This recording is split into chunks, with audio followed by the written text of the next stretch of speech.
Assalamualaikum warahmatullahi wabarakatuh.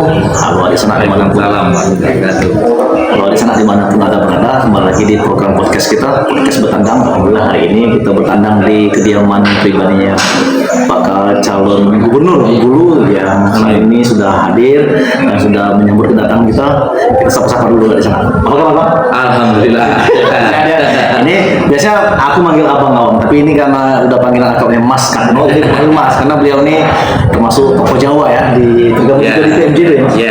Nah, seperti ya di sana ketahui juga bahwa sepintas biografi Mas Karno ini sendiri merupakan salah satu tokoh pers senior ya di Provinsi Bengkulu sejak apa Mas? Saya bergabung di Surat Kabar Harian Semarang itu tahun 93, tapi waktu itu masih di percetakan.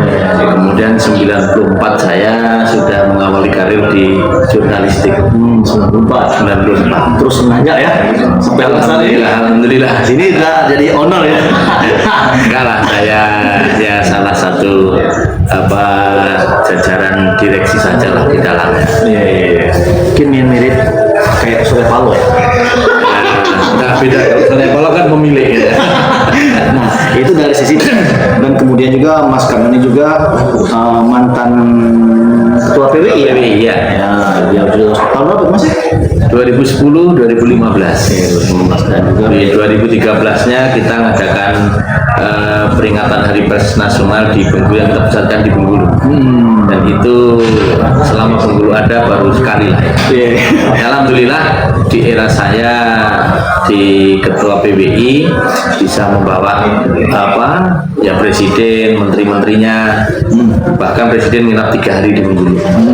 Nah itu di sana dari sisi perjalanan karir beliau di toko pers ya, di media. Kemudian Mas Karno ini juga sekarang aktif di partai politik ya Mas?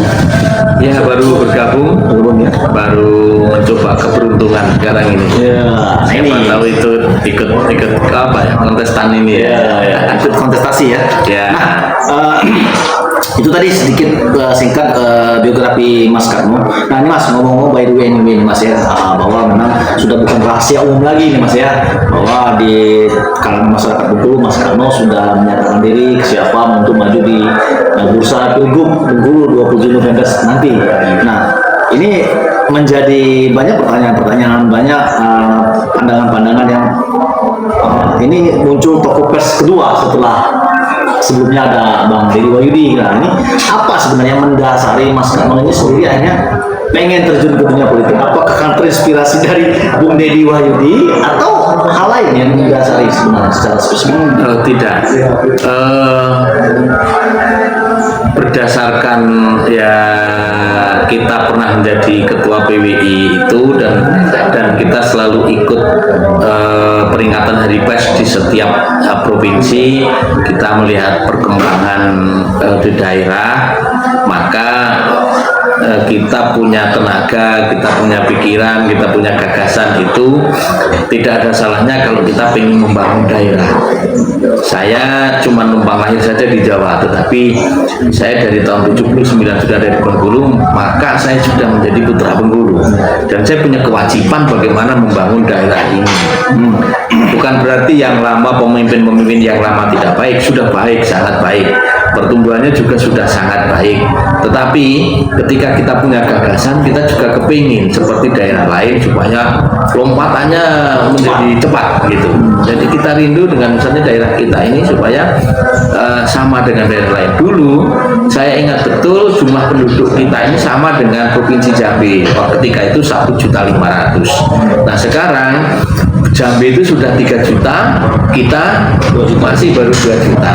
Nah, ini kalau ada energi anak muda yang baru, kita punya gagasan, kita curahkan, kita realisasikan. Apalagi kita orang media ini kan banyak jaringan. Ketika kita menjadi wartawan, kita hampir setiap kementerian di Jakarta itu kan kita datang. Kita banyak kenal dengan dirjen, kita banyak kenal dengan pegawai-pegawainya, kemudian juga orang-orang PWI sendiri banyak di setiap kementerian itu ada. Nah, tidak ada salahnya kalau kita misalnya ada di sana, kemudian kita bagaimana sih dana anggaran itu kita sedot ke Bengkulu, kita bawa ke Bengkulu untuk bangun daerah. Nah, ini yang perlu untuk membangun daerah itu jangan hanya mengandalkan dari APBD. Kalau mengandalkan itu sih nanti akan lambat berkembang. Ya.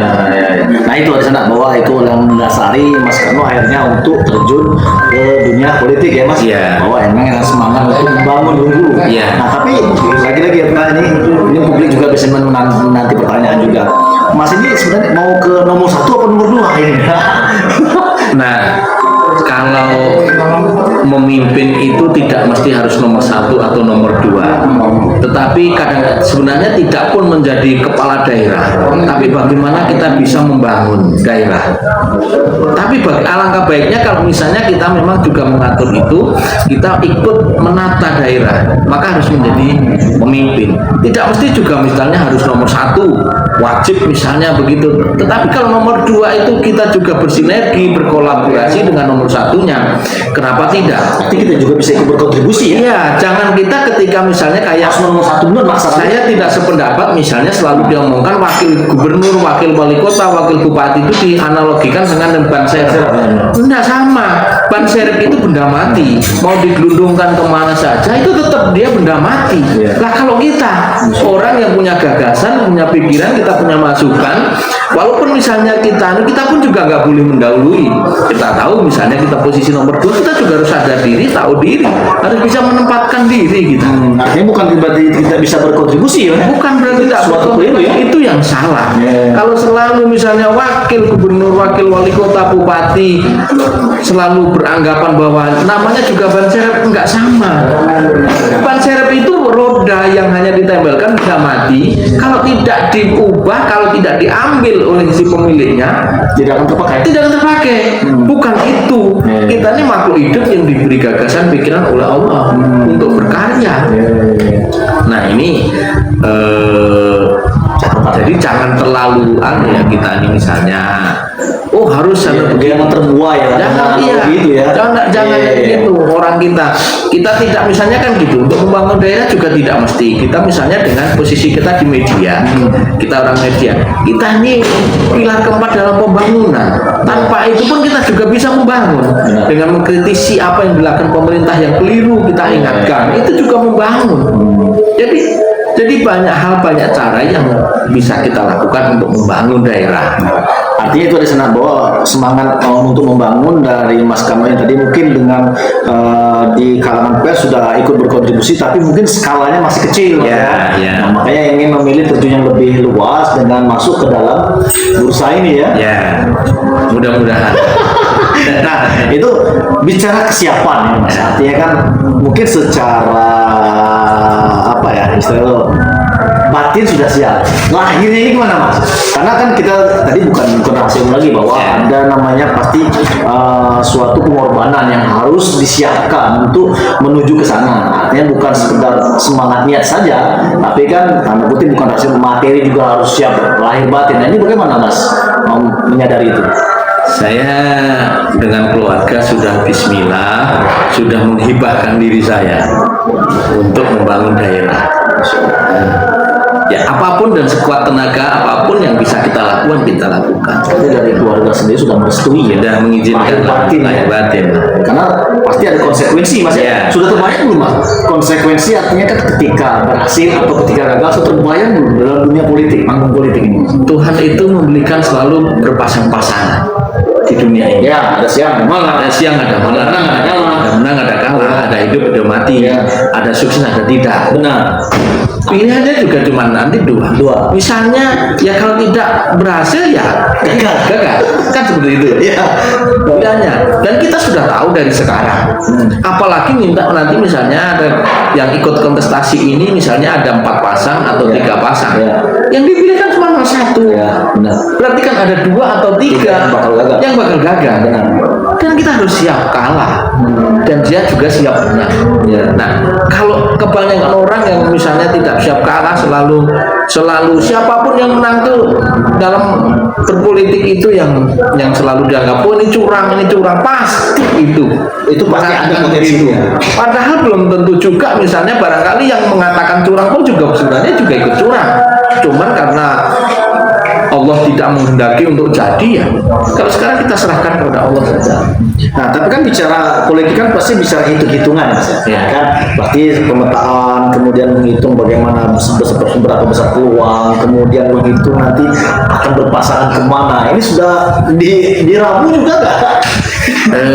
Sejauh ini teman-teman sudah ya berandai-andai ya. Ya. Kalau dengan ini bagaimana? Kalau dengan ini misalnya bagaimana? Khususnya di Gerindra ya. Ya.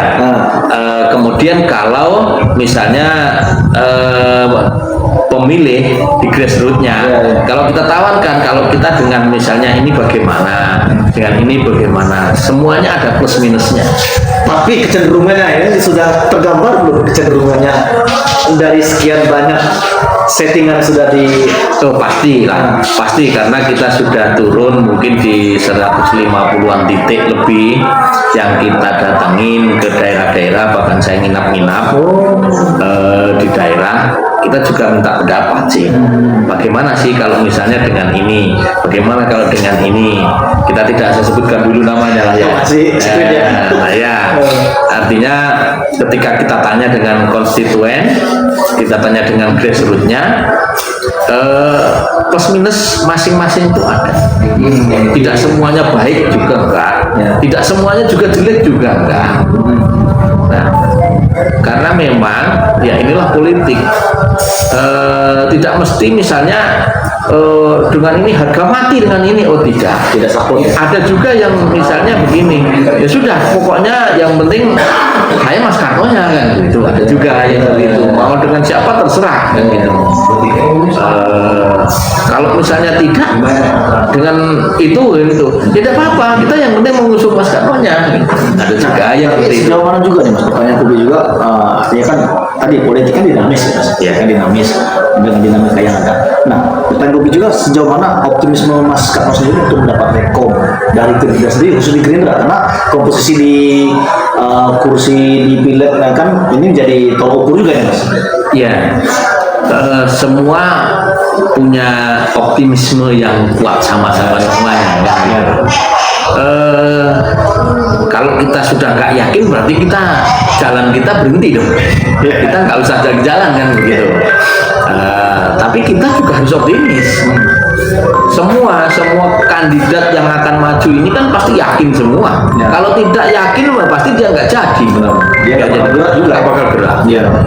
Sejauh ini Mas sudah menunjukkan arah sana ya. Ya.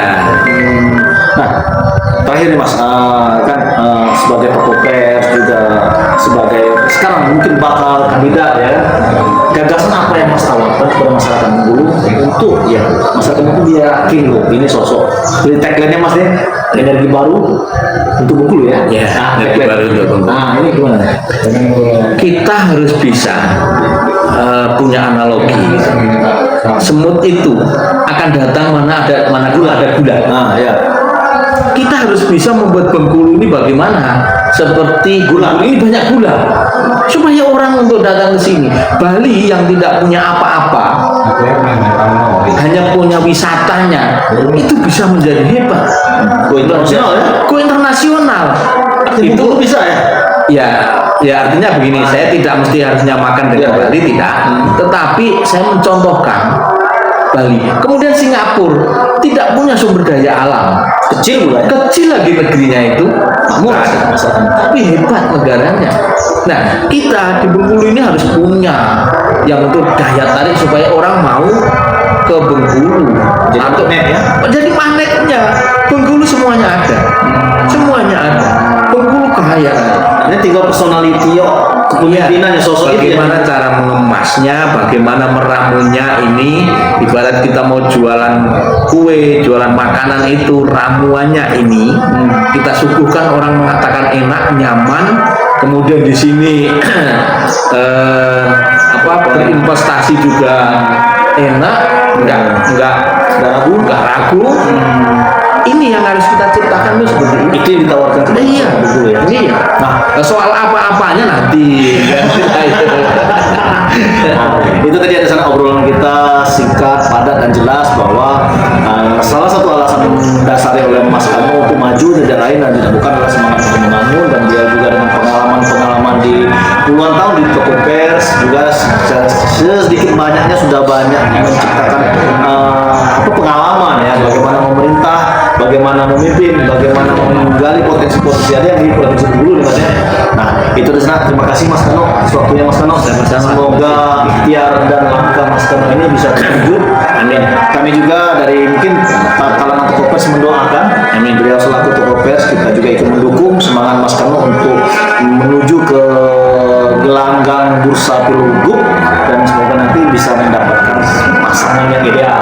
Amin. Yang bisa memberikan pilihan baru ya, warna baru bagi Mas Kano. Mas, terima kasih atas waktunya. Sama-sama ya. Kami akhiri dialog podcast ini. Kita ada tagline nih Mas. Ya. Ini perdana. Saya bilang Realita Plus TV channel, Abang bilang bedebis. Ya, oke. Oke, kita tutup dengan tagline kita, Realita Plus TV channel bedebis. Kami akhiri wabillahi taufiq wal hidayah. Wassalamualaikum.